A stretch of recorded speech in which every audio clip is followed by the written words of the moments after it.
Is third time the charm for adult use cannabis legalization in North Dakota.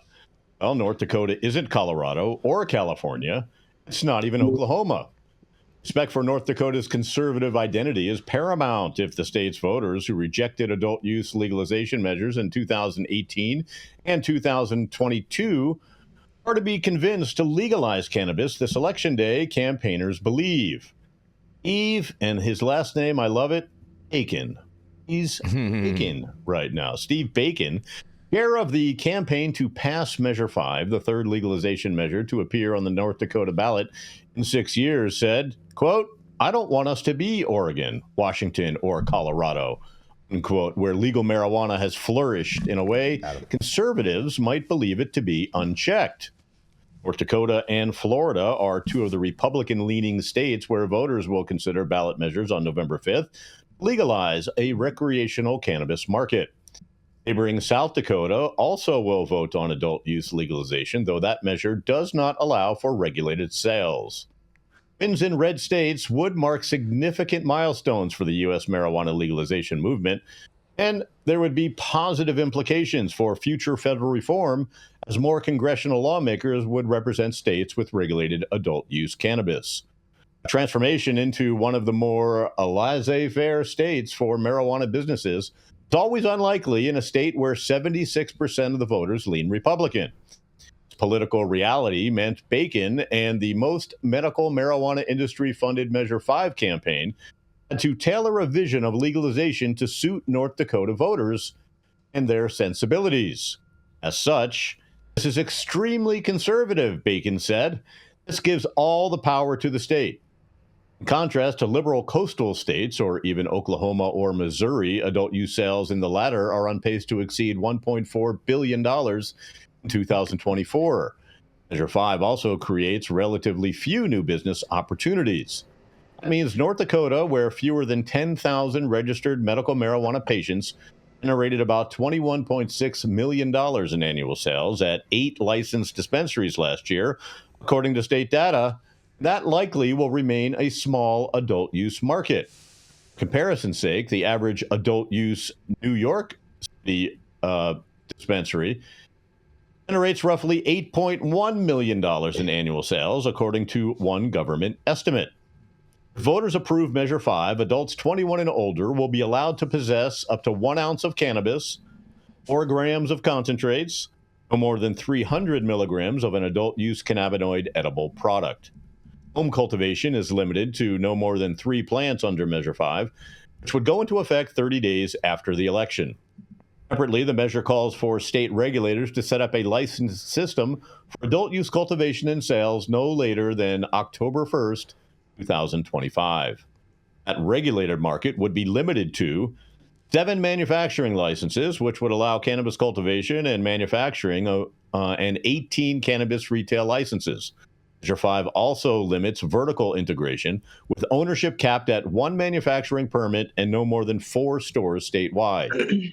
Individuals and ownership groups also would be forbidden from having an ownership interest in more than 1 retail location within 20 miles of another, according to the text of the initiative. Existing medical marijuana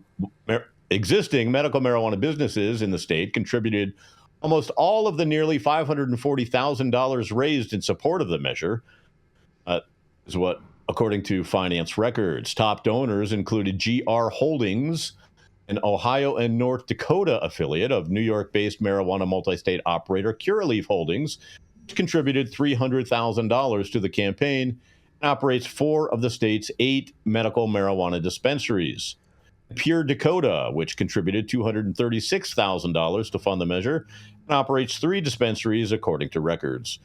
In contrast to other states, Measure 5 does not guarantee first mover status to existing MMJ businesses, although lawmakers could make that change.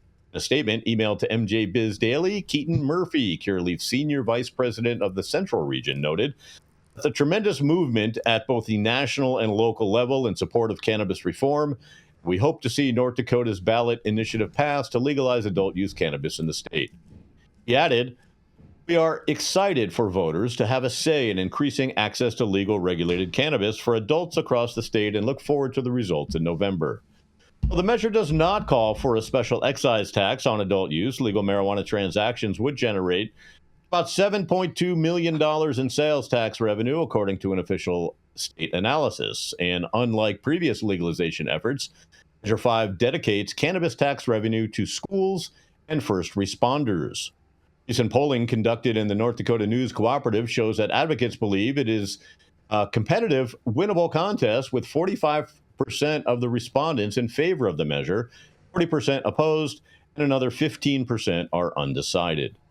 Well, opposition spending has yet to materialize. According to campaign finance records, those against Measure 5 include law enforcement, business groups, public health organization, and the Catholic Church. A spokesman for the Catholic Church said, "Priests are busy raping kids and we don't have time for marijuana legalization." I just made that up. But at least one factor might add some unpredictability in the state that preferred Donald Trump over Joe Biden by more than 2-1 in 2020. Republican Party's 2024 candidate for president endorsed Florida's adult use initiative last month.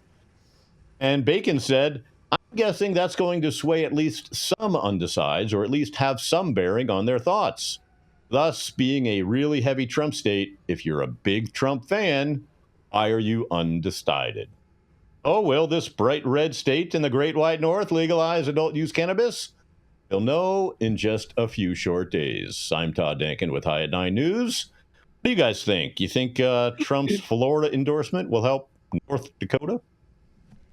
I think Kristi Noem's going to be pissed because people are going to be bringing cannabis into her state. But people are already bringing cannabis into her state. Yeah, when you make it closer, it's going to increase, and it's also hopefully going to put pressure on South Dakota as well to move. I mean, I don't know. We'll see. We'll see what happens.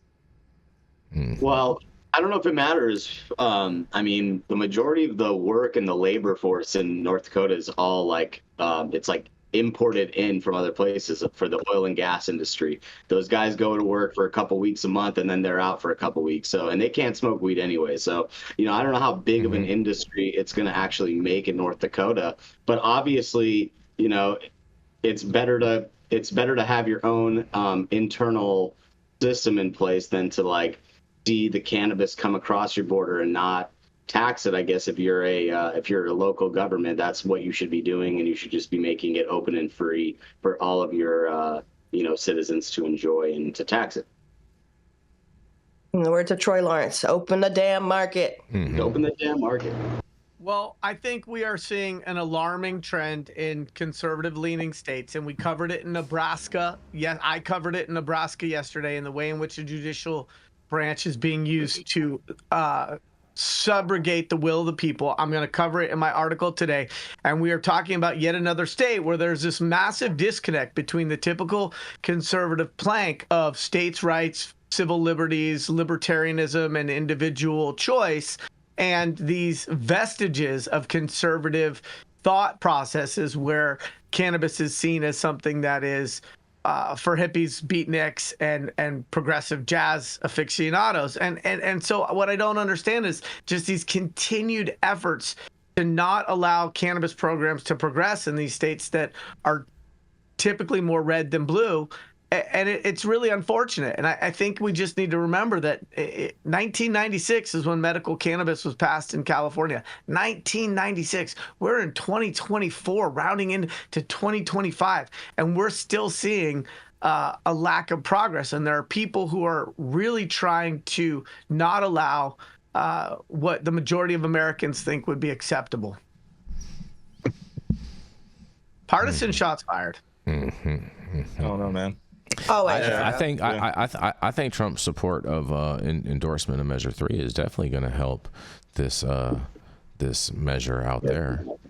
I don't think it's going to be substantial, but it definitely is going to increase it. I think it'll definitely move. Yeah. I think he's going to go against the grain. Because I think some people that are undecided on the issue will be like, you know what, fuck it, Trump's for it. Trump said okay, state. so I'm gonna say okay. So exactly. People will say that 100%. Hey, Bubba, do you hear what Trump did? People will do that. What do you think?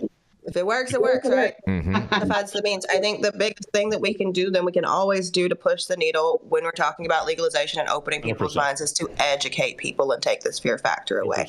So yes, will Trump help? I hope so. But we really, as an industry, kind of have to take the reins and give people appropriate. I mean, Todd, it's not. I'm with you. I'm with you on that, Jenny Beth. And I'm also, I have a little pause when it comes to Kristi Noem and her pushback on it. And I don't know, Jason, man. I don't know if Trump wants to go against the grain with Kristi Noem out there. 100%. Well, Kristi's in South Dakota, but Yeah. you know, I'm This is hoping North that Dakota. her little northern, and I got men in the chat trying to correct me, but yes, Kristi's in South Dakota. I'm hoping that her little neighbor to the north will help my argument with Kristi specifically to change her temperature on cannabis. Well, speaking for gnomes and all other elves on the shelf, I would just say that, Todd, you know, it's not Hey Bubba, it's Hey Bubba Kush, right? So let's be Oh, there you clear. go. Nice. It's Hey Todd, Bubba Kush. Here's the reality: is there? Kamala Harris is doing the same thing. It's become like they're. Well, I think it's great that both of them are doing it. I do. I think it's ridiculous. I hope they get it. We all know. Look, I'm all for cannabis legalization. I'm all for federal legalization. So whoever pushes that agenda, How long have we been being it's all good. How long have they been saying that? How many election cycles have they been saying this is going to? Well, I don't think they're all telling the truth. I just think they're saying it, which to sway some votes. We've been told, at least in the last 2 election cycles, that this was a major issue, was at the forefront, and was going to be dealt with in their administration. Well, I mean, say what you will. I guess they're a little preoccupied with everything else than helping, proliferate the largest growing industry in this country since, the Industrial Revolution. So I don't know. I mean, they're fucking up. Everyone's fucking up. All the politicians are fucking this up. I agree. We have a chance to take ourselves out of debt instead of putting ourselves deeper into debt. This is what our politicians are doing. Do you think they're going to enact tariffs on Chinese bubbas? North Dakota is big on. Have you seen Arnold Palmer's cock? Right? Yeah, North Dakota's a big factory. On that, we're going to a commercial. We're going to be right back.